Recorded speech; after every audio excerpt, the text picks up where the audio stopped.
It's time to look at the papers now. Let's see what the headlines are across Nigeria.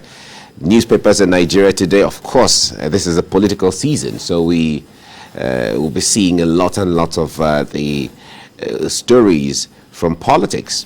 News Direct is where we start from this morning. Jubilation trails Tinubu's victory as APC's presidential candidate. Victory vindicates APC's nationalistic outlook. Adamu is quoted as saying this: "You have nothing to fear," Tinubu assures other aspirants. Okay, that's News Direct. And yesterday, after he was declared, we saw lots and lots. In fact, when the votes were still being counted, we saw lots of jubilation, women, at the center, and all of that celebrating yesterday at the Eagle Square. The Blueprint newspaper is next. "I am intoxicated by APC presidential ticket." Tinubu is quoted as saying this. "Well, I never expected victory. Exercise compromised," Bello alleges. And some other riders there. That's the Blueprint newspaper. The Guardian newspaper is next. "Tinubu inches closer to lifelong ambition." That's what the Guardian says. Oshibajo's campaign spokesperson, Adamu Gbajabiamila Akeredolu Arigbeshola, congratulate Tinubu. "You can now lick your wounds," Tinubu mocks Lawan. That's the way the Guardian puts it, right? Has some other writers there on the story on the front page of the Guardian newspaper. This Nigeria is next. "Race for presidency will roar." Tinubu vows to tackle opposition as he becomes flag bearer of the APC. Ex-Lagos governor to face Atiku. Obi thanks Buhari, others for support. Right, that's what this Nigeria has. The Vanguard newspaper is next, and it says, "APC, how governors, National Working Committee, others gave Tinubu victory. We must banish PDP," Tinubu says as he floors Oshibajo, Amechi, Lawan, Bello, others. Lawan, Amechi, Ganduje, Kalu, Fayemi, Arigbeshola, Keyamo, others hail Tinubu. We've displayed total commitment to ethos of democracy." Akeredolu is quoted as saying this. That's the Vanguard newspaper. Now let's go to Daily Independent. Daily Independent says, "APC presidential primary, Tinubu's emergence excites opponents, associates, and aides. We must keep PDP out of power," says Tinubu. Mocks Lawan, says he can now lick his wounds. That's the way Daily Independent puts it there. Now let's get to the Leadership newspaper. 2023 presidency. After clinching APC's ticket, Tinubu faces running mate hurdle. Right? Of course, that's another level of contest that will be in place. That's the Leadership newspaper. And then let's move to the Punch newspaper. The Punch says, "Tinubu to meet APC governors as race for running mate begins." Tinubu scores 1,271 votes, picks APC ticket, defeats Oshibajo, Amechi, others. Bagudu-led Progressive Governors Forum has the task to pick competent deputy for Asiwaju, ex-governor spokesman. Adamu governors hail Tinubu's victory. Atiku in closed-door meeting with PDP governors. Right? All that on the front page of the Punch newspaper. And you can see a breakdown of the various votes there. How the votes were determined, who got what. All that on the front page of the Punch newspaper. And then let's get to the Nation newspaper. "Tinubu, let's work together to stop PDP from taking power." How he won APC ticket. All right, story is also there. Governors Lawan, Atiku, Kwankwaso, Fayemi, Uba, others salute standard bearer. Okay, that's the Nation newspaper. Daily Sun is next, and it focuses on the presidential election. Tinubu PDP open fight. Ex-Lagos governor promises to remove opposition parties' geckos after clinching APC ticket. "We sympathize with him," says the PDP. Right? There's a back and forth there already. That's the Daily Sun. Daily Trust is the next, and it says, 2023 Tinubu Atiku set for epic battle. APC, PDP shop for running mates. Oshibajo Lau and others have nothing to fear. Ashwaji is saying this. It's a two-horse race. Kwankwaso will be stand no chance. Don's, there's some analysis there from various opinions, right? That's Daily Trust. Nigerian Tribune, excuse me. Nigerian Tribune is next. 2023, Tinubu Atiku set for historic duel as ex-governor picks APC ticket with 1,271 votes. I will prove that your choice is a wise one, Tinubu tells delegates. Tinubu, no match for Atiku, as the PDP is quoted as saying this. All right, all that on the front page of Nigerian Tribune. First News is next, and 2023 is the focus here. Atiku PDP governors re-strategize as Tinubu clinches APC ticket. Right, and that's the First News. National Economy is next. Desperate Nigerians lose 1.2 billion naira annually on futile visa applications. Right, desperate Nigerians lose 1.2 billion naira annually on futile visa applications. Okay, all that on the front page of National Economy. And the Sowetan, all the way from Johannesburg in South Africa, it says pressure mounts on Cyril. President's allies close ranks despite panic over Fala scandal. Okay, that's what it has there. The game breeding farmers say the dealing in hard cash is nature of the business. Okay, there has been corruption-related accusations and allegations here and there in South Africa, and that's what is, leading how the country is talking and debating right now. All right, the stories on the front page. What I think is now that I like the way the Leadership newspaper puts this: 2023 presidency after clinching APC ticket, Tinubu faces running mate hurdle.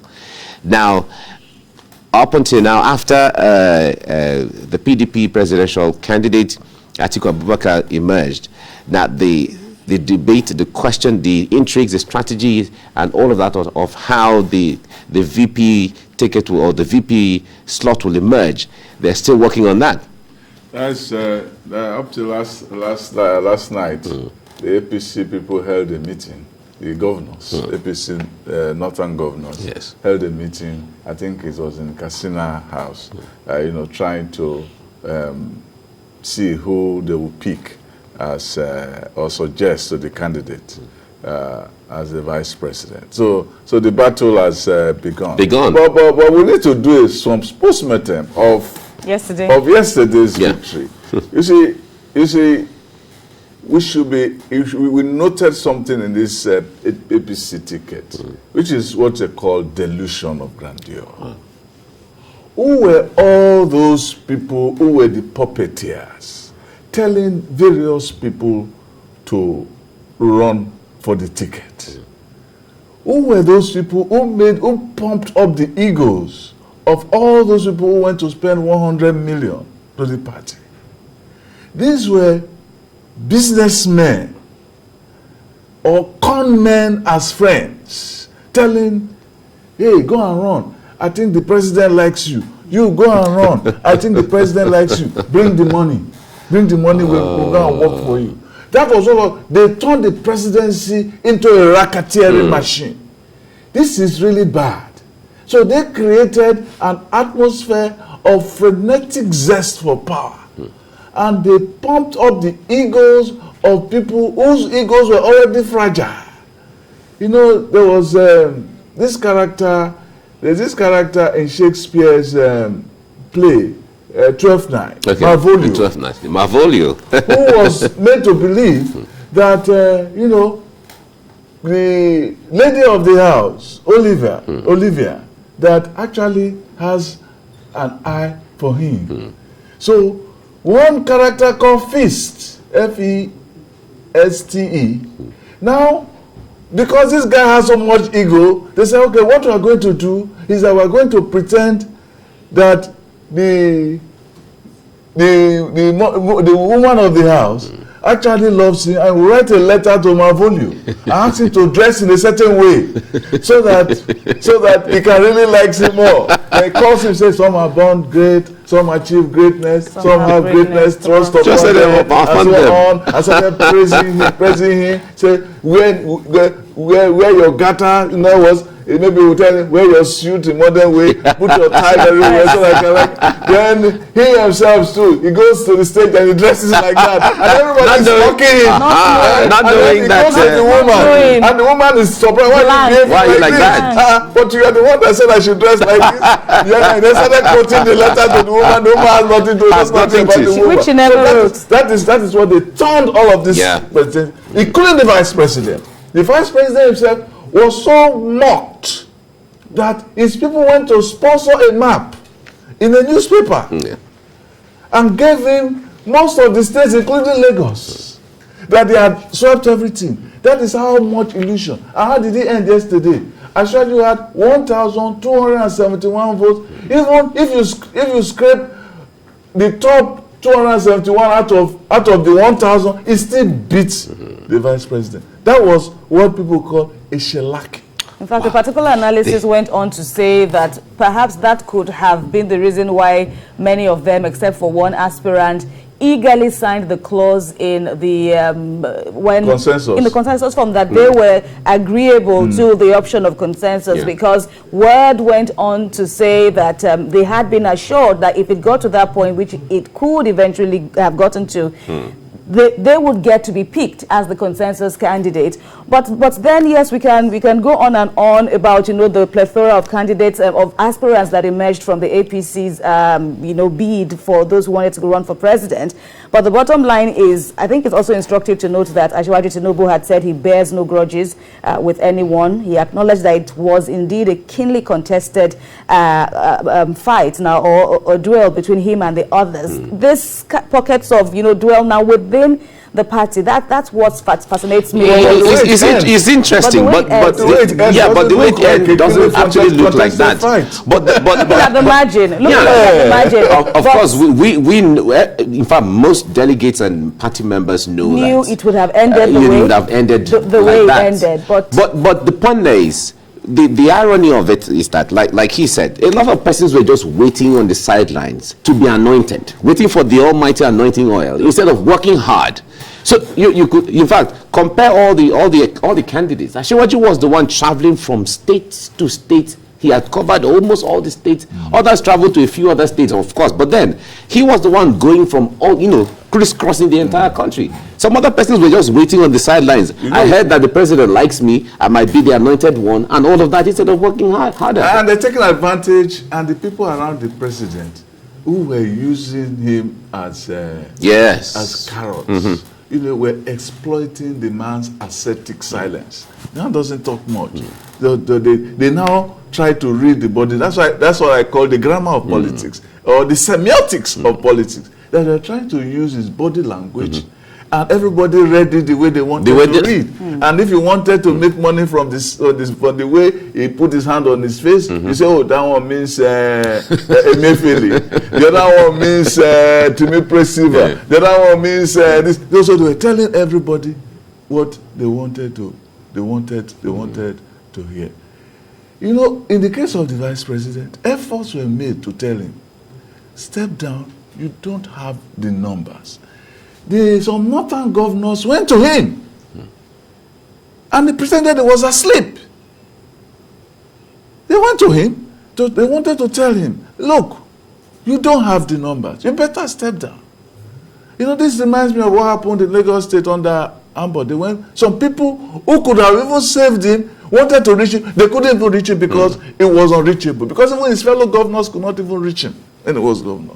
It was unreachable. So sometimes you see that when people around you balloon you, you should be careful. That's why there was one Roman king in those days who had somebody who was always by his side to remind him when they were hailing him and I'm telling him, you are great. He said, the man said, remember, you are just a man. Exactly. Absolutely. Remember, Aren't you are we just all? a man. You're a man. Aren't we all? That's true. All right. Interesting time, but then that is over now. Well, the future beckons. Even more interesting time. A battle has been fought and won. There are still yet more fierce, I should say, challenges ahead. Of course. For A battle is won in order to get into another. Into another. That's how life is. Right. All right. I will wait to see how the structures for the next battle will be put together, because the main battle is where, you know, we're heading into, and the build up to it is going to be a long one, you know, because the main battle will be February next year, but it's almost a year long of battling. So they made it now, so INEC, everyone can rest easy now. No, of course. So and not to forget the NNPP. NNPP also came up with a new presidential candidate. Kwankwaso. We'll talk about that. Which is a very interesting. Formidable. All right. It turns into another interesting equation. Okay.